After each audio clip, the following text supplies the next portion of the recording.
이 시간 남겨진 사람들이라는 제목으로 말씀을 선포합니다. 성경과 인류의 역사 속에는 사이사이 급변하는 시대가 있었습니다. 자이든 타이든 급변하는 상황을 마주하는 이스라엘의 모습은 믿음으로 이 시대를 살아내야 할 우리들에게 중요한 교훈을 줍니다. 오늘 본문은 그 사건들 중 예수님의 승천 이후에 남겨진 사람들에게 주목하고 있습니다. 본문 속 제자들을 비롯한 120여 명의 사람들은 쉽지 않은 하루하루를 보냈을 것입니다. 그 사회 또 그 지역을 벗어나지 않는 한 그들에겐 예수님과 함께 있었다, 예수님을 따르는 사람이었다라는 인식의 낙인이 새겨져 있었을 것이며, 그로 인해 심적으로 큰 부담을 안고 살아야 하는 상황이었습니다. 그나마 제자들과 무리는 자의로 예수님을 섬겼던 사람들이지만 골고다로 향하는 그 언덕, 그 한 자리에 어딘지는 우리는 어딘지 모를 그 자리에서 예수님의 십자가를 함께 져야 했던 구레네 시몬은 타이로 인해 예수님과 함께 했던 사람이 되었고 제자들과 같은 취급을 받을 수밖에 없었다라는 것이죠. 지금 코로나로 인해 교회가 당하고 있는 일들을 생각해 보십시오.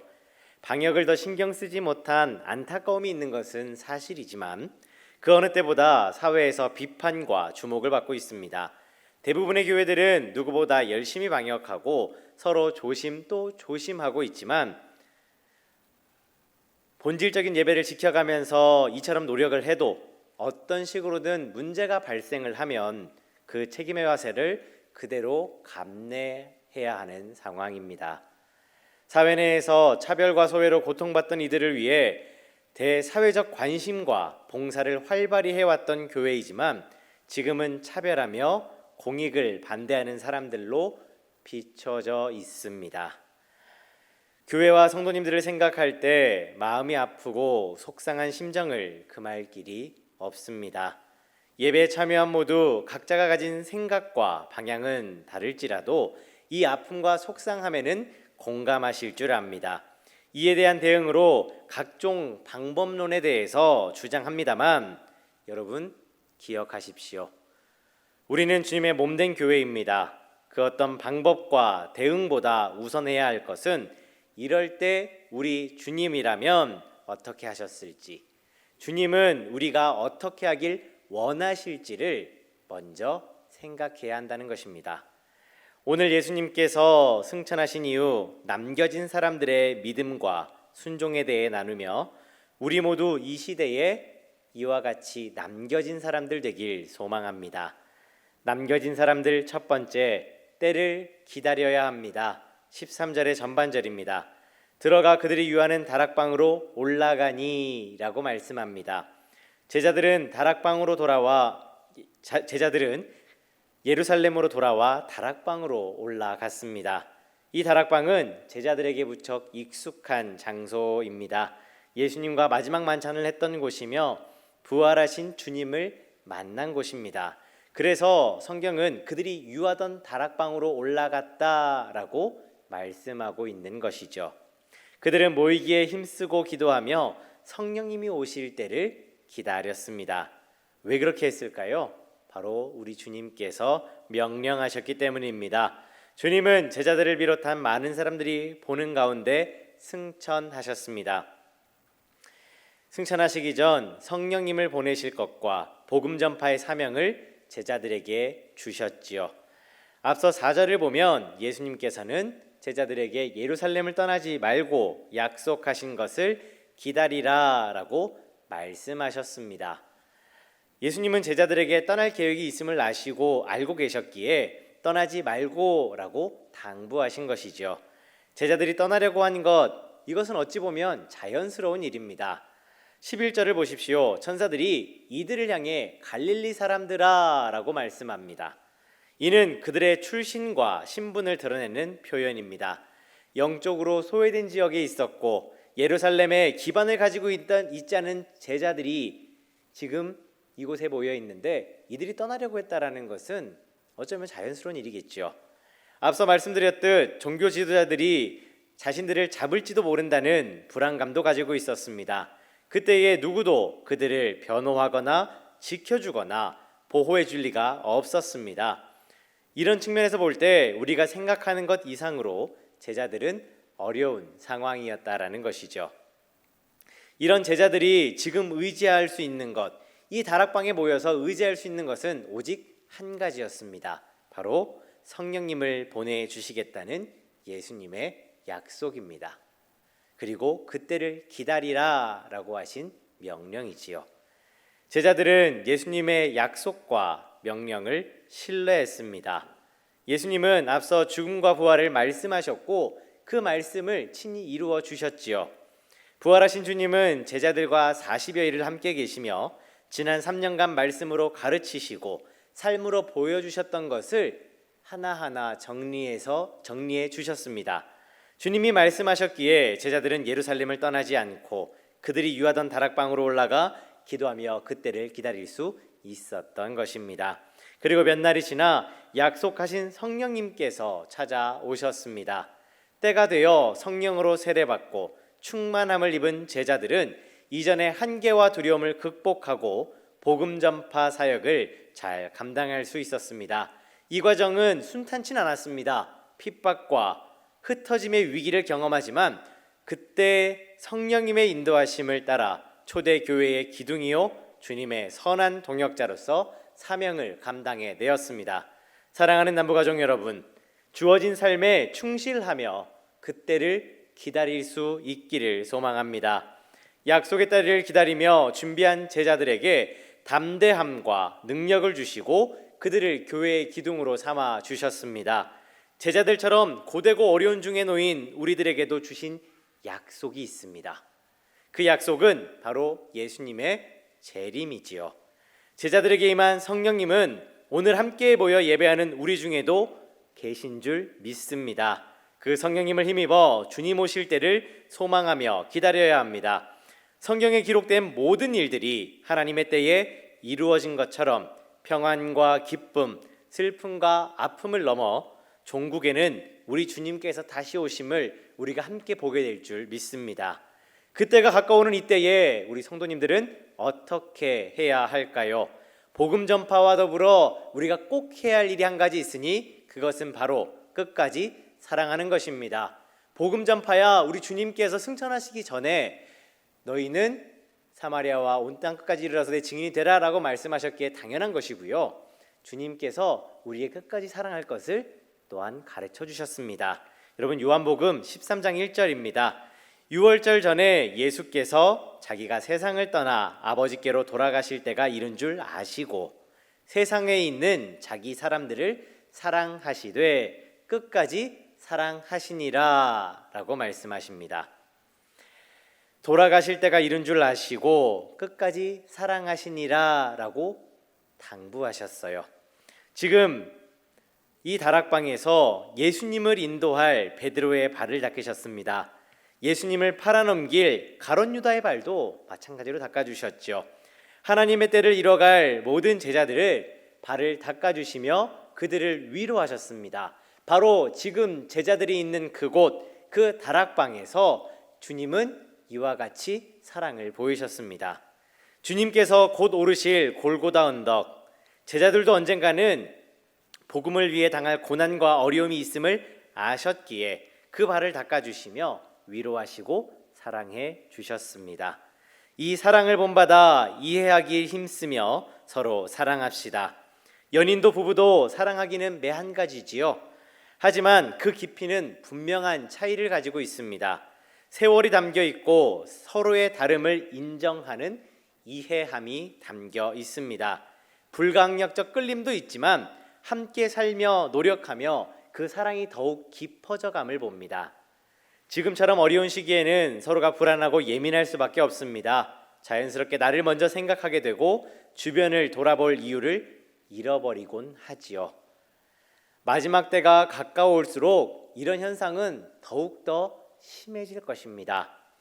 도망치고 싶은 상황에서, 모든 것을 부정하고 싶은 상황에서 주님 다시 오실 때를 기다리는 것은 참 어렵고 힘든 일이지만 그렇기에 우리는 주님께서 마지막 때가 가까우심을 아시고 제자들에게 보여주신 사랑을 본받아야 한다라는 것입니다. 제자들과 우리는 그 말씀을 의지하여 약속하신 때를 기다렸습니다. 오늘 함께 예배하는 우리들도 본문 속 남겨진 사람들처럼 주님의 말씀을 의지하여 하나님의 약속을 기다리는 하나님의 사람들 되시길 소망합니다. 때를 따라 복음을 전하고 더욱 사랑하며 하나님의 약속을 바라보는 이 시대에 남겨진 사람들, 그 사람들이 바로 우리 남부 가족들 되시길 소망합니다. 남겨진 사람들 두 번째, 우리는 인내해야 합니다. 14절입니다. 여자들과 예수의 어머니 마리아와 예수의 아우들과 더불어 마음을 같이 하여 오로지 기도에 힘쓰더라 라고 말씀합니다. 예수님께서 승천하신 이후 성령께서 강림하실 때까지 약 열흘의 시간이 걸렸습니다. 그때 다락방에 모인 사람들은 오로지 기도에 힘썼다라고 말씀하지요. 예수님의 말씀을 믿고 순종하고 있지만 이 시간을 견딘다는 것 쉽지 않았을 것입니다.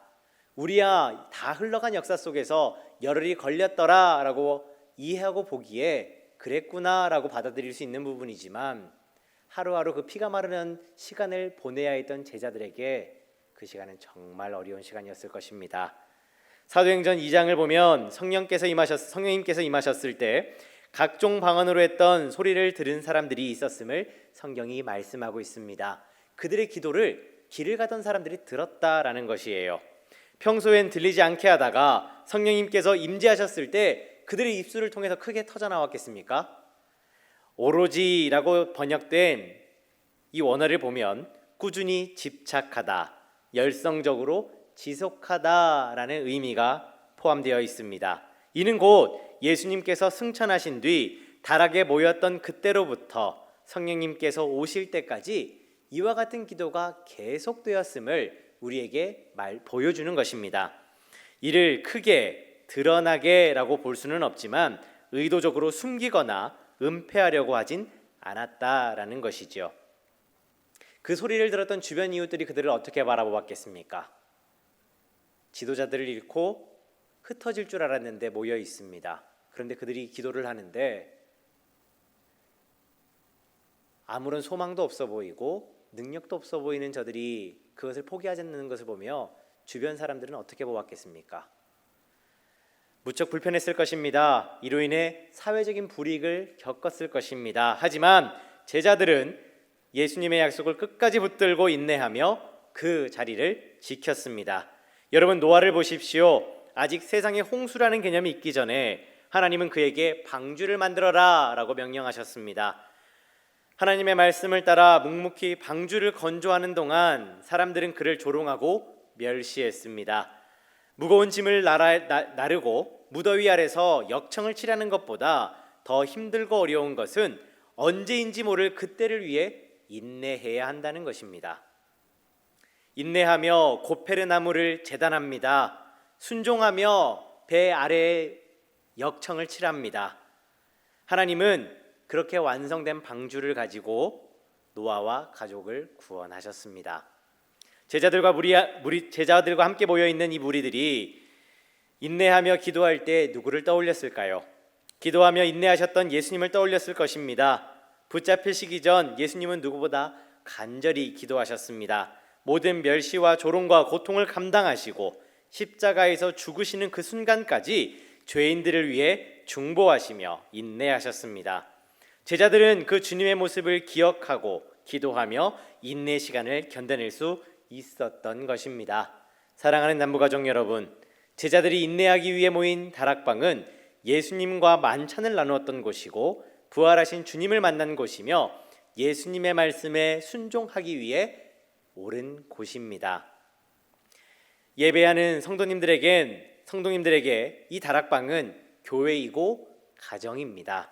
주어진 자리에서 함께 인내합시다. 교회로 나오는 것이 부담이 될 때가 있습니다. 믿음의 성도이기에 당해야 하는 불편함도 있을 수 있습니다. 인내하는 것만이 능사냐라고 질문하실 수도 있지요. 하지만 서두에 말씀드린 것처럼 판단하기 어려운 상황을 만났을 때 우리는 주님을 생각해야 합니다. 우리가 주님과 교회를 생각하듯 제자들도 주님을 사랑했습니다. 누구보다 사랑했습니다. 그래서 그 곁을 3년이나 지켰습니다. 주님께서 붙잡히시던 밤을 생각해 보십시오. 급박하게 진행되던 그때 제자들은 자신들의 힘으로 예수님을 지키고자 하였으나 주님은 그 방법이 옳지 않다라고 말씀하셨습니다. 하늘의 권능을 행사하는 것 대신 하나님의 뜻을 이루기 위해 인내하셨습니다. 우리의 능력으로 물질로 교회를 지키는 것이 아닙니다. 하나님께서 교회를 지키십니다. 일제강점기와 한국전쟁을 거치는 동안 교회를 지킨 성도님들이 계셨다는 이야기들을 참 많이 듣습니다. 여러분, 그분들의 수고와 열정은 하나님께서 누구보다 높게 평가하실 것이고 그렇기에 교회를 지켜오신 줄 압니다. 그렇지만 교회는 하나님께서 지키시는 겁니다. 주님처럼 인내할 능력이 없기에 우리는 기도해야 합니다. 초대교회 성도들도 인내하며 기도했습니다. 성령님이 오실 때까지 그 믿음의 결단을 지켜가기 위해 인내했고 예루살렘을 떠나지 말라는 예수님의 명령에 순종하기 위해 인내하고 또 인내했습니다. 그렇게 인내하며 기도함으로 성령의 충만함을 잊게 되었고 이후엔 참된 증인의 삶을 살게 되었던 것이죠. 이 제자들과 같은 참된 증인들이 필요한 시대가 바로 오늘인 줄 압니다.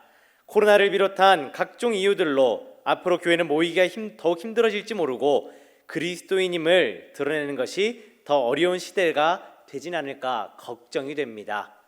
이번 한 주간 교육자들과 인근의 식당을 찾아서 식사할 때마다 주변 테이블에서 곳곳에서 들려오는 이야기는 다 똑같았습니다. 교회가 왜 이러니? 꼭 지금 이래야만 하니? 하나님을 믿는다면서 왜 자기들만 생각해라는 이야기들을 참 많이 들었습니다. 여러분, 걱정하는 분들의 입장도 또 나라를 걱정해서 모인 분들의 입장도 다 맞는 것입니다. 하지만 오늘 이렇게 힘들고 어려워지는 시대 속에 교육자로서 걱정할 수밖에 없는 것은 더 이상 우리가 편안하게 예배하고 이 풍성한 시대를 누리는 것이 유지되기보다는 힘들고 어려운 고난의 시대가 다가오진 않을까 염려되고 그렇기에 더욱더 우리 성도님들을 위해서 기도하며 시대를 바라볼 수밖에 없다라는 것입니다. 누구도 자신 있게 이야기할 수 없는 이런 불확실의 시대를 앞둔 우리 모두 본문 속 남겨진 사람들과 같은 삶을 맞이하게 될지 모르기에 오늘 우리는 더욱더 인내하며 하나 되며 사랑하며 기도해야 된다라는 것입니다. 본문 속 남겨진 사람들과 같이 주님 다시 오실 때까지 인내하며 참된 증인으로 살아가는 모든 남부가족들 되시길 소망합니다. 남겨진 사람들 세 번째, 우리는 하나 되어야 합니다. 마지막 15절의 전반절입니다. 모인 무리의 수가 120명이나 되더라 라고 말씀합니다. 지금 다락에 모인 사람들을 120명이다 라고 성경은 말씀합니다. 사도행전에는 모이다라는 말이 빈번하게 등장하죠. 이 자리에 모인 이들은 오직 한 가지 예수님의 약속과 명령을 붙들었던 사람들입니다. 여러분이 기억하시는 제자들, 그 제자들은 어떠한 삶을 살았던 사람들로 기억하고 계신지요? 복음서 곳곳을 보면 제자들이 다투는 모습을 심심치 않게 찾아볼 수 있습니다. 자신들의 모든 것을 버리고 예수님을 따른 제자들은 더 높은 자리와 더 많은 힘을 갖기를 원했습니다. 예수님께서 왕이 되시는 그 나라가 오면 내가 너보다 더 높은 자리에 올라가야 하고 내가 다른 이들보다 더 많은 힘을 가지고 그들 위해 군림하기를 원했습니다. 그게 바로 제자들이 생각했던 잘못된 하나님의 나라에 대한 생각이었다라는 것이죠. 다양한 삶의 양식과 생각의 틀을 가지고 있던 제자들, 그들은 예수님을 따르기로 결단했지만 그들 중에도 눈에 보이지 않는 주도권 경쟁이 있었는데 그런 사람들이 더 많은 사람들과 모여있다라고 성경이 말씀합니다. 서로 축복하고 독려하기보다 승리하기 위해 성공하기 위해 애쓰는 모습들로 가득했기에 불안하고 이들이 어떤 행동을 할까 초조할 수밖에 없었겠지요. 하지만 예수님께서 승천하신 이후 예수님을 대적했던 사람들이 여전히 가득했던 그 예루살렘에서 제자들은 하나가 되었습니다. 초대교회 안에 스스로를 과시하려고 했던 아나니아와 삽비라와 같은 자들이 있었지만 그럼에도 불구하고 초대교회는 박해를 통해 더욱 하나가 되었고 흩어진 뒤에는 그 정체성을 지켜가며 우리는 하나임을 고백했습니다. 각종 어려움을 직면한 이때 우리는 더욱 하나가 되어야 합니다. 살아가는 삶의 양식과 생각 그리고 마음이 제각각인데 어떻게 하나가 될 수 있을까요? 120여 명의 사람들은 기도하며 생각과 마음을 모았습니다. 처음부터 이들이 하나의 마음과 하나의 생각으로 모였던 것이 아니라 예수님의 명령과 약속을 붙들고 그 자리에 모여서 기도하며 마음과 생각을 모았다라는 것입니다.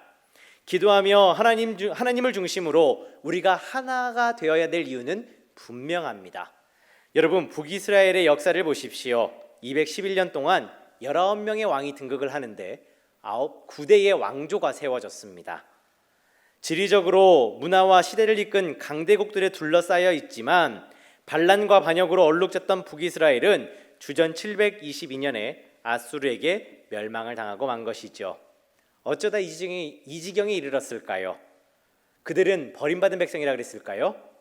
그들에게는 외치는 소리가 없었겠습니까? 아니면 그들에게 하나님께서 말씀을 주지 않으셨을까요? 하나님은 그들에게도 선지자를 보내주셨습니다. 그리고 그 선지자들의 입술을 통해 하나님의 말씀을 대언케 하셨고 하나님의 뜻을 분명히 보여주셨습니다. 그들도 이스라엘이기 때문에 살리고 구원하시고자 애쓰셨습니다. 여러분이 잘 아시는 엘리야, 엘리사, 아모스와 요나, 호세아에 이르기까지 쟁쟁한 선지자들을 보내셔서 그들로 하여금 돌이킬 수 있도록 바른 길로 나아갈 수 있도록 말씀하셨습니다. 사랑해라, 정의를 행하라, 공의를 행하라 말씀하셨습니다. 그런데 그들은 듣지 않았습니다. 예레미야 7장 13절은 이렇게 말씀합니다. 여호와의 말씀이니라 이제 너희가 그 모든 일을 행하였으며 내가 너희에게 말하되 새벽부터 부지런히 말하여도 듣지 아니하였고 너희를 불러도 대답하지 아니하였느니라. 아멘. 이는 예레미야를 통해 남유다에게 하셨던 말씀이지만 남유다보다 더 타락했던 북이스라엘의 상황을 고려해 볼 때 북이스라엘과도 같은 길, 북이스라엘은 같은 길 혹은 그 이상의 길을 걸었을 것입니다. 반면 다윗을 보십시오. 아둘람 굴에 그가 몸을 숨겼을 때 주변으로부터 많은 사람들이 모여들었습니다. 사울에게 상처받고 아픔이 있는 자들이 그 곁으로 몰려들었다라고 성경은 말씀합니다. 다윗은 그들 한 사람 한 사람을 보살피고 그들이 하나가 되게 하였습니다. 훗날 그들은 가장 든든한 조력자가 되었고 그 조력자들과 함께 하나님께서 주신 왕권을 든든히 세워갔습니다.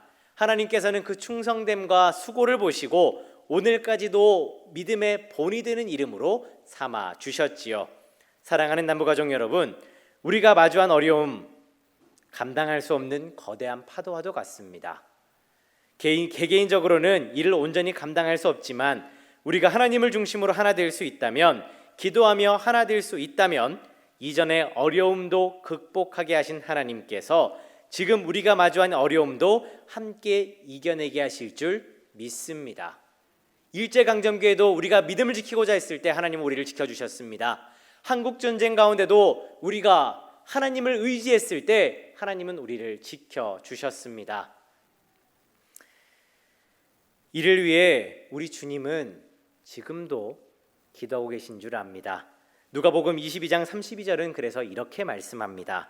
그러나 내가 너를 위하여 내 믿음이 떨어지지 않기를 기도하였노니 너는 돌이킨 후에 내 형제를 굳게 하라. 아멘. 십자가 순환을 앞두신 주님은 하나님께서 예수님에게 나라를 맡기셨던 것 같이 께서는 그 충성됨과 수고를 보시고 오늘까지도 믿음의 본이 되는 이름으로 삼아 주셨지요.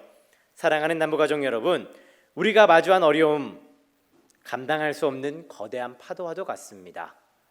개개인적으로는 이를 온전히 감당할 수 없지만 우리가 하나님을 중심으로 하나 될 수 있다면, 기도하며 하나 될 수 있다면 이전의 어려움도 극복하게 하신 하나님께서 지금 우리가 마주한 어려움 믿습니다.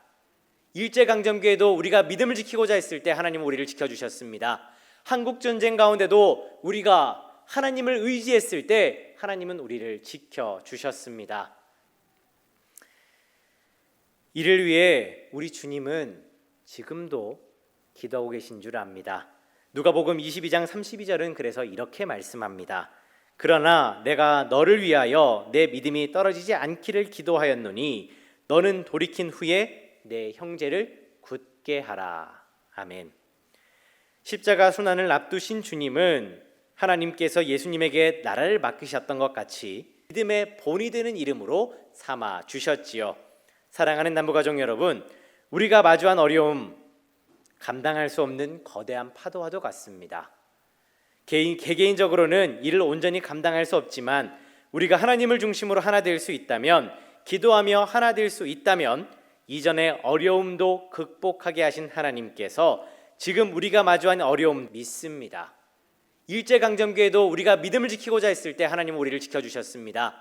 한국전쟁 가운데도 우리가 하나님을 의지했을 때 하나님은 우리를 지켜주셨습니다. 이를 위해 우리 주님은 지금도 기도하고 계신 줄 압니다. 누가복음 22장 32절은 그래서 이렇게 말씀합니다. 그러나 내가 너를 위하여 내 믿음이 떨어지지 않기를 기도하였노니 너는 돌이킨 후에 내 형제를 굳게 하라. 아멘. 십자가 순환을 앞두신 주님은 하나님께서 예수님에게 나라를 맡기셨지요. 사랑하는 남부가족 여러분, 우리가 마주한 어려움, 감당할 수 없는 거대한 파도와도 같습니다. 개개인적으로는 이를 온전히 감당할 수 없지만 우리가 하나님을 중심으로 하나 될 수 있다면, 기도하며 하나 될 수 있다면 이전의 어려움도 극복하게 하신 하나님께서 지금 우리가 마주한 어려움 믿습니다.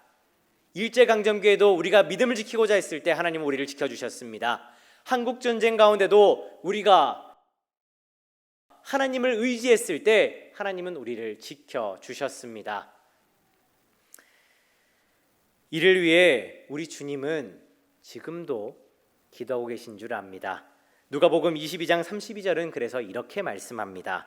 그러나 내가 너를 위하여 내 믿음이 떨어지지 않기를 기도하였노니 너는 돌이킨 후에 내 형제를 굳게 하라. 아멘. 십자가 순환을 앞두신 주님은 하나님께서 예수님에게 나라를 맡기셨지요. 사랑하는 남부가족 여러분, 우리가 마주한 어려움,